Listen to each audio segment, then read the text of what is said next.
Session resumed. Session suspended. Anyway, hello everyone. Welcome back to Snap, the show where you suspend and resume sessions within the minute, where we take your court cases and suspend them immediately. No, seriously, the show where your stories are our stories. Then sometimes your heartbreak becomes the laughing stock of the entire audience watching this, which is usually around 500. As you were saying, Mr. President. Today we're diving into a universal topic. Excess. Session terminated. Terminated. Ano to, anay? Suspended.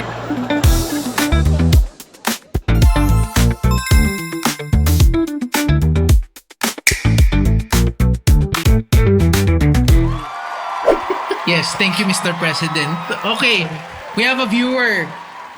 Yes. Age 25, Quezon. For the record. For the record, I'm single. Suspend! Okay. Hi, Crumb fam. Reading again. I once ran into my ex at a wedding. How uncanny. But here's the catch. He was part of the entourage. How uncanny. Sorry. Daming side comment. I was the plus one of the bride's cousin. Super awkward kasi we ended up walking side by side in the march. Throughout the reception, people kept teasing us na bagay pa rin daw. Ooh. I laughed it off, but inside I was panicking kasi my current boyfriend was at the same table watching everything. Let's just say it was the longest wedding I've ever had to attend. Well, what? Siguro what I can say to Ella, by the way, we hadn't mentioned her name. What I could say to Ella is... We did before we cut off. We did ba? Okay. I think your boyfriend would understand and should understand. He shouldn't feel awkward. Relationship terminated. Why are you worrying about him being jealous? No, it's already in the past eh. Diba? Siya nga yung current eh. Kasama mo nga it's siya. It's a sign of his insecurity. Ay, oo. Diba? But otherwise, tell people to shut the hell up. I think naman you're not seeing him on a secret basis. So there's nothing to worry about. Unless you're not implying something na we're not supposed to be implying right now. Kaya, let us know. Teasing is just teasing. Yan nga. Unless it becomes sensual. Sexual. That's a different kind of teasing. Yeah. So, Mr. President, I'd like to give a verdict for this. Motion for consideration suspended. Motion for motion sickness. Motion sickness considerated. We will certify this as till awkwardness do us part. Kasi kahit na kayo, the whole barangay will still want Aldab, Este, love team reunion. Sana Aldab na lang talaga. Kita nyo? Tama kami, di ba? So, yun lang. Siguro what we can say is Filipino weddings or whatever social reunions are just reunions.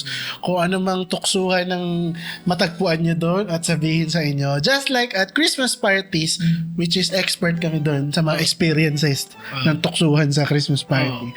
It's just tuksuhan. We will see how rock solid your determination and heart is. Let's see if you have willpower. Yeah. Here's our second question for our viewer, which is Kyle, age 30, from Cebu. Wala mang pa-dried mango na naman. Hello, Snap. After my breakup... Kyle? After my breakup, my ex and I decided to stay friends. All good until she started dating my office mate. At first, I thought kaya ko. But imagine seeing your ex and your coworker having lunch together every single day. One time, my boss even asked me to cover for the office mate, yung bagong Yes. boyfriend. Okay. Because he was busy. Turns out, he was on a date with her. I kept my cool, pero deep down, it was torture. My friends say I should have cut ties completely, but I didn't want to look bitter. Honestly, I don't know if I was being mature or just plain stupid. You're stupid. Motion for consideration. You're Motion approved and accelerated to the highest level. To the highest potential, to the 10th particle. You're stupid. Why? Bakit nasabi mo stupid siya? Unless you split amicably, that's fine. That's fine. Pero, nag-rebound siya to someone pretty close to your circle. Dapat nakipag-cut off ka na. But then again, you didn't have foresight naman to think about it. So para sinasabi mo, si Kyle shouldn't feel any jealousy at all. Because they break up eh. And if they broke up, amicably, dapat it should be in the past. Walang something. Pero, but then again, I find it annoying din to cover for your the current boyfriend ex niya. Because that's pretty annoying naman din. Mali naman. It just doubles down na yung date niya happens to be with your ex. So we call it emotional overtime. Kasi you're working 9 to 5 at the office and then another shift managing your feelings. You're really stupid. Cut her off. We will cite this for contempt. No, contempt. Contempt talaga. Contempt. Wala tayong kulungan dito sa natin lalagay. Mr. President! Alam po, Mr. President! Saan po natin siya ilalagay? Mr. President! Diba? Mas magaling ako sa pihit podium. Ano tawag sa'yo? Stephen is devil? The third story is from May from Davao. 27. Hi Snap, my ex broke up with me years ago, but his mom still messages me every Christmas and birthday. Happy Halloween. She even calls me the one that got away. Totga, wow.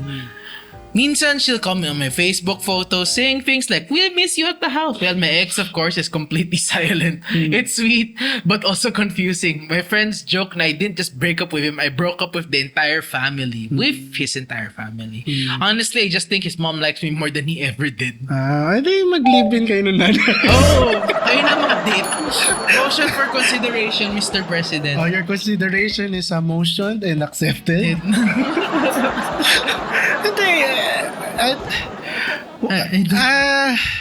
How should we put this? Okay. Mag-date na lang kayo ng nanay niya. Diba? Tapos yung ex mo magiging anak mo. Ang gulo.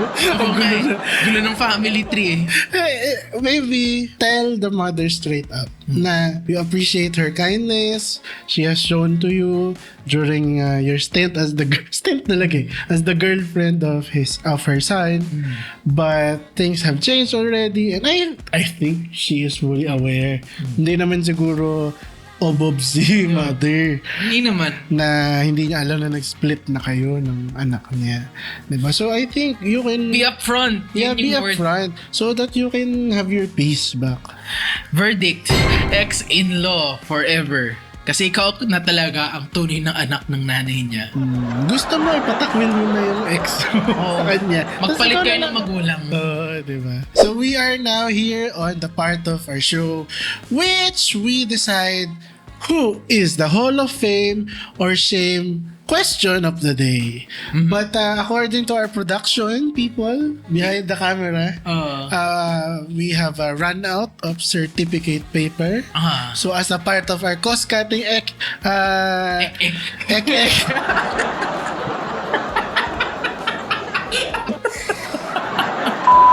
cut the production cost of the show. So we will just give you a digital certificate that we will show on screen. Pero naka-VL po yung graphic artist na. Kaya MS Paint. No further questions, Your Honor. Okay, Mr. Honor. Yes. For this week's Hall of Fame and Shame Secret of the Week, we are nominating May from Davao. No further questions. Pero bakit nga ba? Because nothing's scarier than having an ex's mom love you more than her own son. Very iconic. Again, Do you mean ironic? iconic. Ironic. Ironic. Yeah, it is quite ironic. We call this episode the X-Files. Kasi bakit nga ba? It's hard to move on from your ex. Hindi na makalaya. Minadalo mo ang bawat gabi. Diba?